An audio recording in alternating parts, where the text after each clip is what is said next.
৪৭তম মার্কিন প্রেসিডেন্ট হিসেবে ২০ জানুয়ারি শপথ নিতে যাচ্ছেন ডোনাল্ড ট্রাম্প।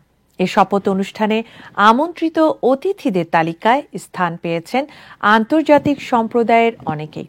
মার্কিন প্রেসিডেন্টের অভিষেক অনুষ্ঠানে বিদেশি কূটনীতিকদের সৌজন্যমূলক অংশগ্রহণ থাকে। সাধারণত বিভিন্ন দেশের রাষ্ট্র ও সরকার প্রধানদের আমন্ত্রণ জানানো হয় না। ট্রাম্প অবশ্য প্রচলিত রীতিনীতির ধারা ধরেন না। তিনি তার শপথ অনুষ্ঠানে অনেক বিদেশি নেতাকে আমন্ত্রণ জানিয়েছেন। তালিকায় ইউরোপের মধ্যমপন্থীদের বাদ দিয়ে অনেক কট্টর ডানপন্থী ও জাতীয়তাবাদী রাজনীতিবিদদের আমন্ত্রণ জানানো হয়েছে। শপথ অনুষ্ঠানে চীনের প্রেসিডেন্ট শি জিনপিং আমন্ত্রণ পেয়েছেন।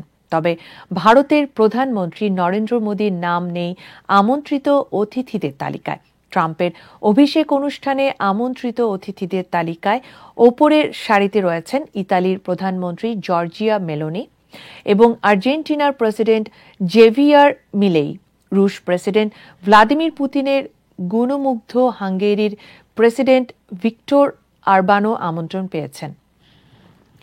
তবে অরবানের কার্যালয় থেকে হাঙ্গেরির সংবাদ মাধ্যমকে জানানো হয়েছে তিনি ওই অনুষ্ঠানে থাকতে পারছেন না।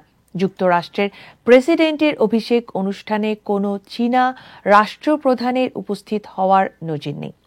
অনুষ্ঠানে ব্রাজিলের সাবেক প্রেসিডেন্ট জাইর বলসোনারোকে আমন্ত্রণ জানানো হয়েছে। তবে ব্রাজিলে তার বিরুদ্ধে তদন্ত চলমান থাকার কারণে পাসপোর্ট বাতিল হওয়ায় তিনি উপস্থিত থাকতে পারছেন না। সামাজিক যোগাযোগ মাধ্যম এক্সের মালিক ও শীর্ষ ধনী ইলন মাস্কের পাশাপাশি শপথ অনুষ্ঠানে আমাজনের প্রতিষ্ঠাতা জেফ বেজোস এবং মেটার প্রধান মার্ক জাকারবার্গের মতো প্রযুক্তি খাতের স্বনামধন্য ব্যক্তিরা উপস্থিত থাকছেন।